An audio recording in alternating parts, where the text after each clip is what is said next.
Yeah. A-League, episode 75. That's not the episode number, but who cares? We got Keem in the building. We got Jeremy on the phone. Squad hurting today, man. Hey, yeah, we down a few people. Squad we down on the IR, but you Yeah. gonna hold it down for y'all. Y'all already know how we rocking. Keem, how you feeling? Trying to be good as always. Just just really looking forward to the national championship game, but really not looking forward to the traffic. Like, did y'all hear about all the stuff that's supposed to be coming? And then know who is also supposed to be in the building for the mess. So it's supposed to be crazy, but it's a lot. I mean, the whole state is lit. The whole state is all set up. They riding for the G. They riding for the G. That traffic is gonna be crazy. Cause you got to think. You like you said, there's some convention going on downtown right now. Some conference. Right. And then they're talking about it's gonna be raining, and it's already freezing temperatures. So they're talking about freezing Just rain, what we need, more cold on the street. So you're talking about people traveling slower. Right. And then you got that man. Mama, there goes that man. He's going to stop by the Capitol where it says before the championship. Oh, so man. He's going to be motorcade downtown all day. And the thing is that for those that don't know downtown ATL, for those that don't know Atlanta traffic is a mess even without all this madness going on with the national championship game and then us getting the surprise visit from beep. So it's crazy. Then you magnify that by about 5 or 10 with the national championship. It's ridiculous. It's ridiculous. As if we needed another reason to expand MARTA. He said if you leave the house at the normal time that you leave the house to make it to a game, you'll make it there by halftime. But by halftime, see, that's honestly true. Why? If I was going to the game, I'm not driving my car. Oh yeah, I'm definitely not driving my car because could you imagine how much parking is going to be? Yeah, you take MARTA to that mess. Go ahead and drive to H.E. Homes. You know what I'm saying, and take that trip on down. But I saw Kendrick last night. I saw Kendrick last night. Oh, you did? Oh, yeah, that's right. He's performing at that show. He did his rehearsals last night, and we found out as we left that he was doing that just in case, the weather conditions didn't allow him to perform on Monday night. Man, I'm pretty sure Kendrick knows who is going to be there. I hope he takes a shot at him during the national championship game. Man. He going to take a shot at him during the performance. Kendrick has some stuff, man. He got some stuff planned? We'll see on Monday. It wasn't anything like he brought out somebody. It was just a great performance. Right. I mean, you got to give it up. Yeah, shout out to K-Dot, shout out to TDE and everything like that. But absolutely. Let's get into the I heard we got Jeremy on the phone lines. I don't know if we're going to straight out of Athens right now. Straight out of Athens. So we're just going to wait a little while. We're going to bring on Jeremy on board, and we're going to talk some college football and some professional football. But in other news. Did you hear about the Ball family has now landed in Lithuania? Here we go. Of course you standing for the Ball family, of course, as always. What is going on with Lonzo and LeVar? What's going on with these folks? They've landed in Lithuania. Mm-hmm. They're in Lithuania for all week. And at the press conference, I think LeVar Ball said, the Ball family in Lithuania. Ball-Thuania. This dude, I swear. Know English. The reporters were struggling just to ask some questions. Right. The players were, struggling just to hear the questions. And the coach knew nothing. So they didn't even know. They were completely unprepared for this LeVar Ball family takeover. Ball in the family hashtag. One of them asked out Jello on a date. They said, "I find you very attractive, Jello.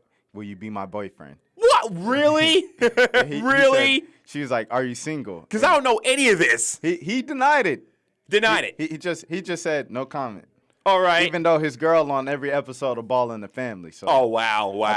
He might be, I'm saying it might get lonely out in Lithuania, what I'm saying? So hey, that's Europe. I'm pretty sure it probably won't get so lonely out there. I'm pretty sure there'll probably be lots of people that are probably gonna want to get some of the Ball family. Oh, definitely. Who knows? The media bum rushed them. They bum rushed them at the airport like they did when they returned from UCLA. But can we get Jeremy on the phones now? Can we get Jeremy on the phones? Yeah, let's see. Oh, Jay! He's here. Hey. You there? Yeah, I'm here. Hey, man, how you doing, man? How's it going? I'm good, man. We talking about how everybody on IR this week. We trying to hold it down. Pretty much. Of course. Of course. Hey, man. I hear that. I hear you playing UGA. Tell me why you think that's going to be the fight song playing at the end of Monday night. Huh? Tell me why you think that's going to be the fight song they play at the end of Monday night. Because it's just our year, man. It's just y'all's year? That's all I got to say. Very in-depth analysis from the man himself, Jeremy Johnson. Here's the thing, though. Remember last week, the last couple of weeks of shows, I said that UGA was going to win the national title, but I said they were going to play Clemson. I mainly said they were going to play Clemson because I did not want to see Alabama back in the national title game because I'm just sick and tired, like most of the country outside of Tuscaloosa. I'm sick of Alabama just like mostly everybody else. But hey, if UGA got to get through Alabama, if they got to get through Roll Tide to win the Natty and have that party in Athens, hey, heck with it. I agree with you, King. But honestly, I just feel like it's just our year. I mean, I don't have any secret sauce analysis to put on it because if you really want to break it down, Alabama's the better football team. That's just based off what I've seen all year. Alabama's more physical. They're more experienced. And they have Nick Saban. Kirby Smart's great, and he's going to be a great, but you're not going to beat the teacher on your first shot. I think Georgia's going to win just because it's just their time. Is there something special about this team? And it just has that feel, and it's in Georgia, so that's another advantage. But I feel like Alabama's a better football team, so it would not surprise me at all if Alabama wins. The thing to me is Alabama, this isn't the same Alabama we're used to this season. No, it's not. The entire season, they haven't dominated like we're used to seeing Alabama dominate. So that's the first thing that I'm seeing. And then the second thing is their level of competition they've been playing. So not only have they not been dominating, they haven't been playing good teams at all. Georgia's been playing good teams all year. They've dominated the bad teams that they were supposed to beat. Alabama, kind of with the teams they were supposed to beat early on in the year. So I think Georgia's been on it all year. Georgia's been on it more so than Alabama's been on. And, I'm saying just the level of competition they face and the way that they played against that competition, the highest points that Bama's ever put up against the highest ranked team they played versus the amount of points that Georgia's played on Oklahoma last week.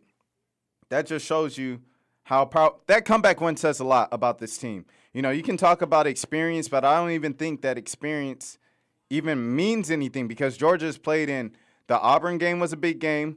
The SEC championship was a big game, and that semifinal was a huge game where they were down, halfway across not even halfway across the country. Full way across the country, back in L.A. Coming back from a couple touchdowns down, a couple scores down, and just keeping that poise under that freshman quarterback. With a running attack like that, you don't need an amazing quarterback. You just need someone to manage your game and to get you to triple zeros. And that's who Drake Farm is, plus more. So, I mean, right. I think Georgia has a better team, to be honest.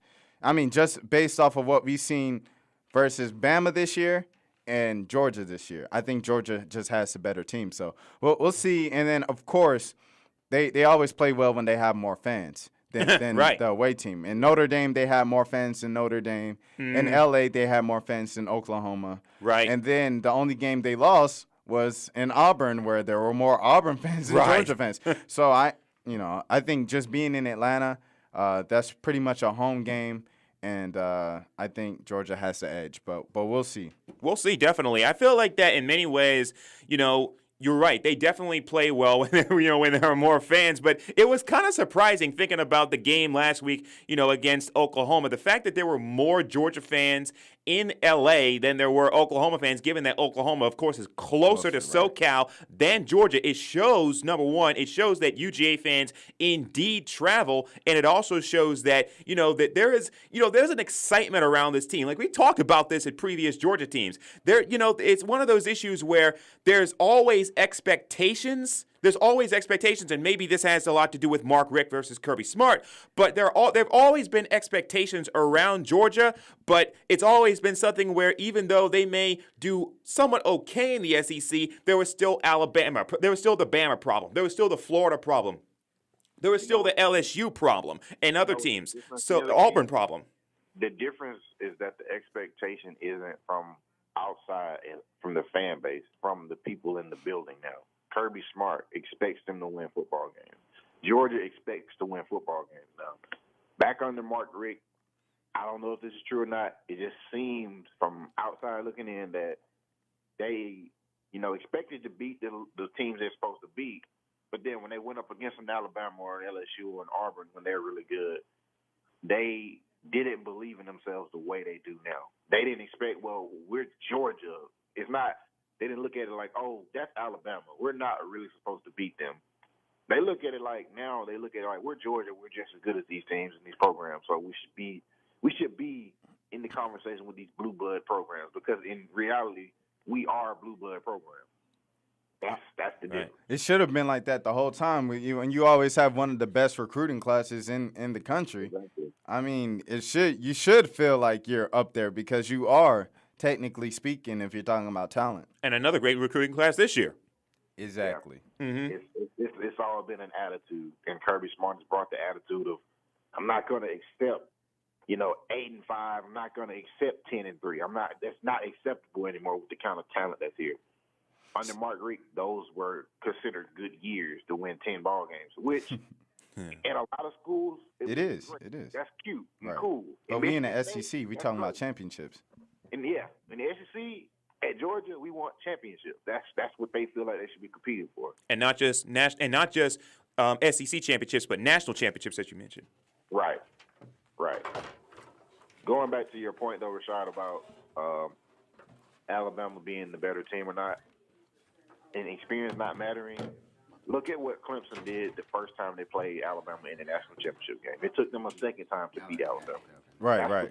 Because they had Deshaun Watson, probably the best quarterback we've seen in college the last 3-4 years. Right. Yeah, you can. So it even took that team an extra shot to win it.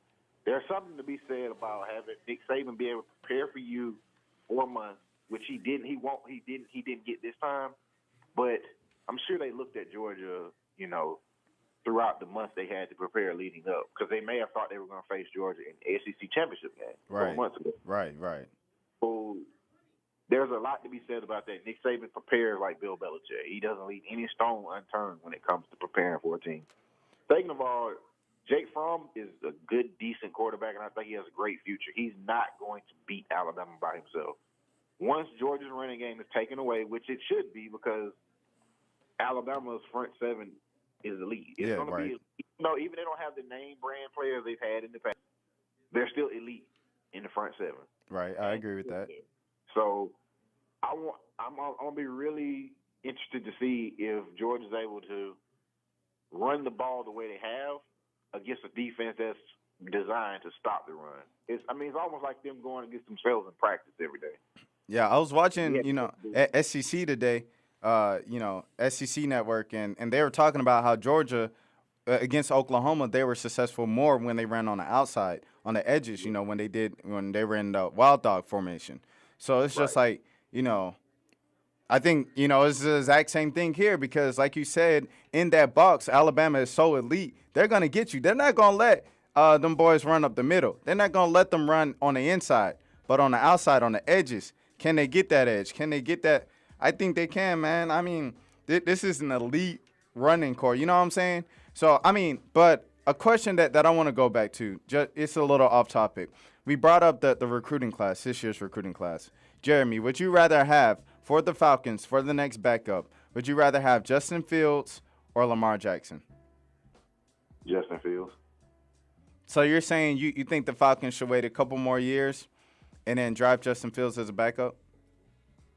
At that point, I would give Matt Ryan another 2 or 3 year deal to see if he can get a Super Bowl. And at that point, I would take Justin Fields, and he would be my quarterback of the future. Agreed.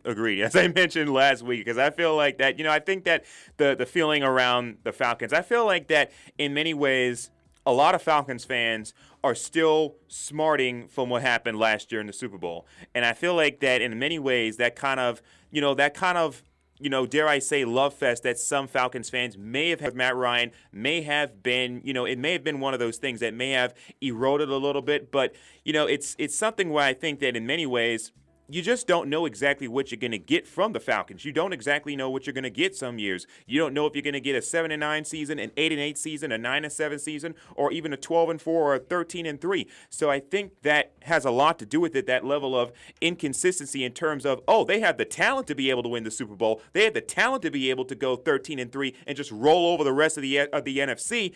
But sometimes, the Falcons, they don't play up to expectations. They don't play up to their competition. And a lot of that has to do with coaching. So, that's one of those issues that is just in many ways permeating the Falcons. And going back to what you were saying earlier about Georgia, I feel like that a big problem that kind of concerns me about Georgia is there going to be an emotional letdown after the Oklahoma game? Because we saw what happened with Alabama and Clemson. Alabama thrashed Clemson. Clemson did not. That, of course, was not the same Clemson team we saw last year. Deshaun Watson is not walking through that door because he's now in Houston. But, I feel Trevor Lawrence is. Trevor Lawrence is, yeah, right. But I feel like that I kind of am concerned a little bit because one has to wonder that is there going to be an emotional letdown? But I feel like that emotional letdown from last week, that could play well into this week may very well be canceled out by the fact that they're playing in Mercedes-Benz, that they're playing in front of mostly what's going to be their fans, and it's going to be primarily a home game for them. So I feel like that may very well be canceled out because the adrenaline, I feel like, is going to be pumping through Georgia so much that I think it's going to be a huge reason as to why they win. It'll be close, but I got Georgia winning this one 37-34. Wow. I want to first. I'm giving you a score. Hey, Jeremy, just so you know, heads up, we got David in the building now. What's going on, David? Not much. Car shop took my money. It's what they do. I had to get my brakes replaced. Oh, yeah, definitely got to get those. That's important. Brakes and rotors. But I wanted to touch on Akeen's point about Matt Ryan first. Matt Ryan, I had no ill wills against Matt Ryan in the Super Bowl. Me as a Falcons fan, like I felt like Matt Ryan, I felt like he did what he was supposed to do. He had one of the better games of his career if you really looked at his stats. But I don't like him as a leader, and I don't like him as how he's played this year. Like they've been winning in spite of him this year. And during that Super Bowl, he didn't take charge of the huddle. You look at Tom Brady, look at Aaron Rodgers. These guys that are making as much money as Matt Ryan does, they take charge of the whole team. It's not just about the offense for them. And I think a team takes the personality of its quarterback and its coach, which Dan Quinn's a hard-nosed coach. And I like Dan Quinn. But Matt Ryan is the other side of that coin, that he has a softness about him. That when things go wrong, he don't really know how to react. He just looks at the scoreboard and he has a little crazy look on his face, which he has had since he was a rookie. He looks up at the scoreboard and like, what are we going to do? Instead of gathering the troops and rallying them and them believing in him that he's going to get something done. That's my main issue with Matt Ryan. I don't think he's skill-wise, he's one of the best. He throws a great ball. He runs. He can control the line of scrimmage, and he's pretty tough as a player. He's taken some licks this year, and he just kept playing. I salute that. But you're not going to win a Super Bowl with that. You need the guy that everyone else on the team believes in. Someone else needs to turn, though. That's just my point. And as far as the Georgia game, I feel like they won't run the ball on the outsides as well because Alabama has way more speed than Oklahoma ever dreamed about having. That's my point. But I feel like Georgia will be able to get enough offense to win. And I think Georgia squeaks by 24-17. Right. Okay, but let's we've been on these Georgia teams for a minute. What about the two teams in the NFC? I feel like everybody's sleeping on. The Eagles and the Rams. Do the Eagles or the Rams or the Vikings, for that matter, have a chance of getting out? Anybody that's not from the South, does anyone not from the South have a chance of making it to the Super Bowl this year? I like what the Rams do. If they beat the Falcons today, they're on their way to meeting the Saints in the NFC Championship. Oh, so you think they're gonna beat Carolina? No. Yeah, I got the Saints. My Super Bowl pick is the Steelers over the Saints right now. Steelers. If the Rams are somehow able to beat the Falcons today, they're built for the postseason. The only thing that worries me is their rookie coach and their second-year quarterback. That's not a formula that wins Super Bowls. Number one. So, but if they're able to overcome the experience factor, that's the most complete football team in the NFC. I don't know Top about, to bottom, I don't know about defensively no- and running the ball. I don't know about Pittsburgh beating New England on Foxborough. I can't see that. I mean, they're playing for something. They're playing for Shazier. So I feel like that's gonna give them the edge. And I know they lost that first game, but that was a regular season game. And I don't know. Just every year they always hype up these New England-Pittsburgh matchups, and Pittsburgh never shows up. And I think this year What? it may They very never well be show different. up. They showed up in the past. I mean, they've been They to Super showed Bowls up a couple under weeks Mike ago. Tomlin. I'm saying So like they never shut. New England owns them. they've shown up. No. I think this year could Pittsburgh be should have won different. that game. Pittsburgh, right. should have won that game. Pittsburgh should have won that When game. Last time Pittsburgh beat New England. I mean, okay, but when's the last time that Pittsburgh got screwed out of beating New England? Thank you, No, and I I'm think saying, that's like, going to 3 be in years their ago, minds, I'm and that's what's saying. going to get them to win. Pittsburgh's a cold weather team; they can play in the snow in Foxborough. Now every year, like I was here, my headsets weren't working. Well, this time But it was a we catch, have- but they didn't rule it a but catch. we have injuries. It's just that whoever scores the most points wins. Hey, New England got more to worry about this year than headsets. You hear all that stuff that come out about Belichick and Garoppolo and Brady. I mean, it's all over the place. It's what everybody's talking about. That's every year they always try to come up with something New England. It's always a controversy. David told us that was fake. Yeah, it's just controversy. You had the Flakegate, you had Spygate, Spygate. and you have all Okay, this. those are real. Those are real.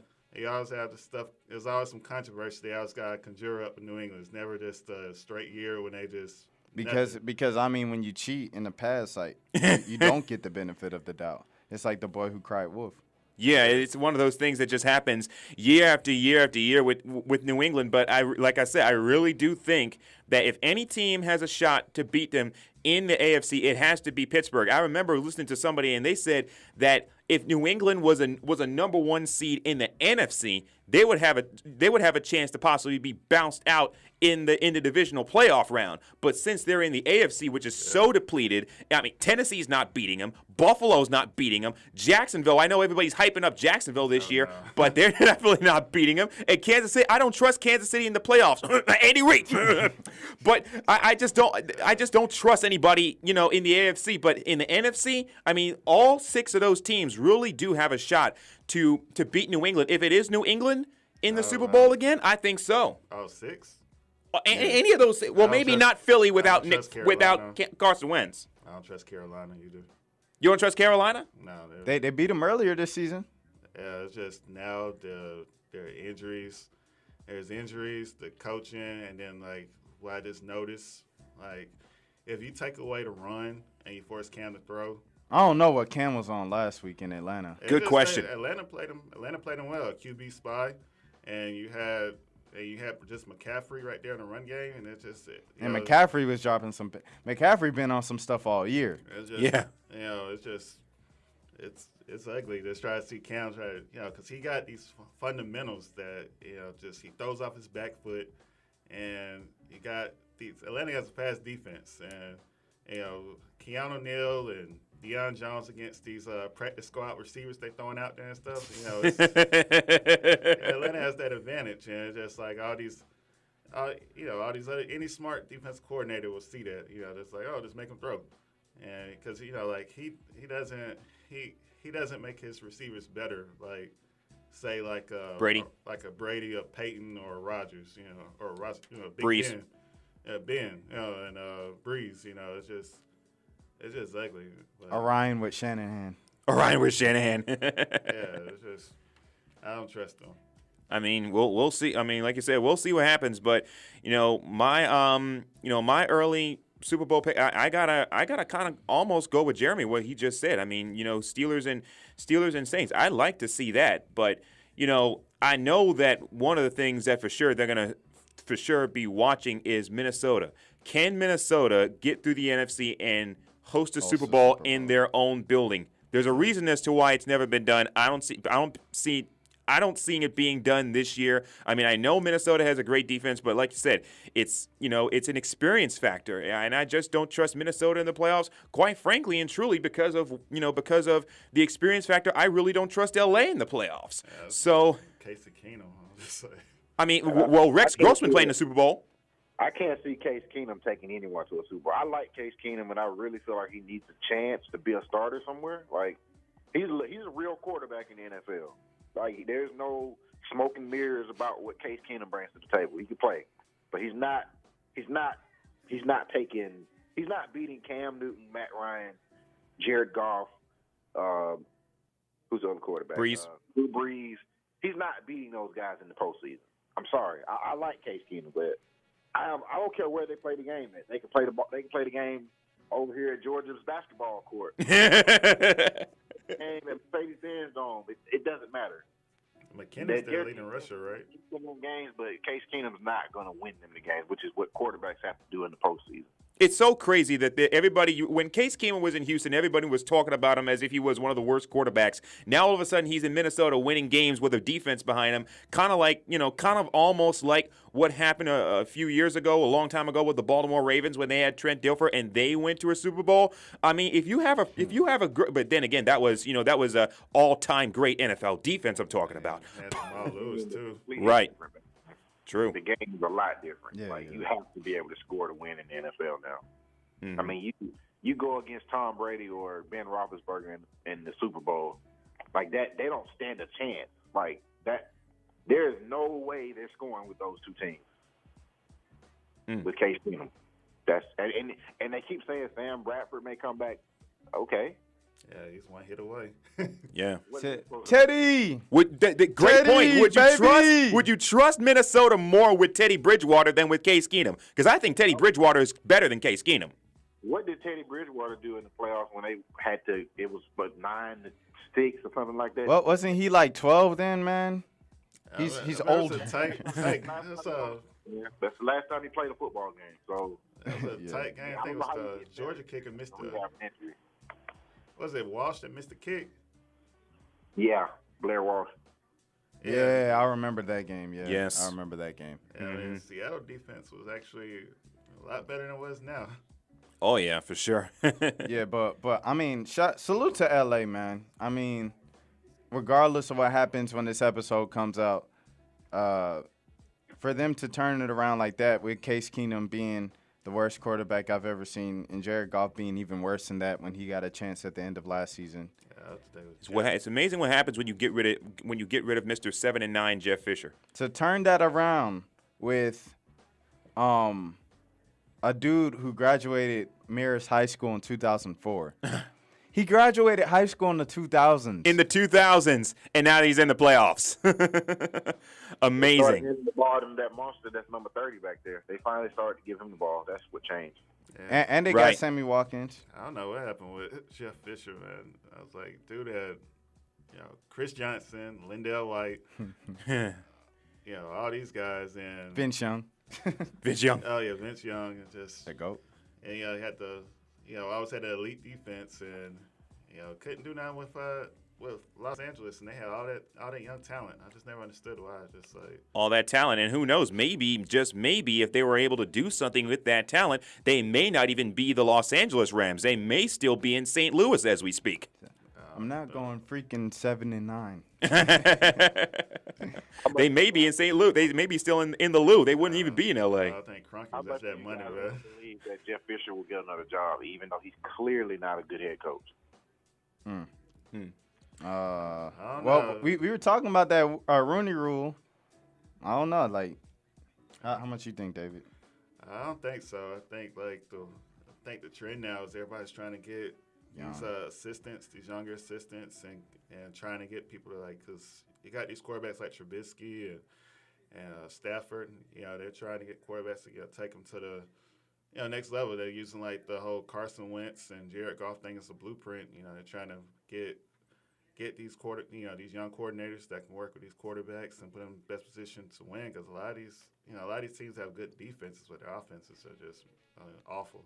And it's a lot of young quarterbacks they're breaking in now. So it's just I think that's the model that things are going to. Like coordinators and quarterback coaches seeing more of that. Speaking of coaches getting huge contracts, what about John Gruden getting 10 years? Was this right? 10 years, $100 million from the Raiders. How long has it been since he's been a coach? Come again? How did he get that contract? How's John Gruden get this money? Because of his name? Get halfway through he won't even make it through half of that contract. He's gone by year 5. Gone by year 5. Everybody watch ESPN. This dude's Jim Buss run the Raiders.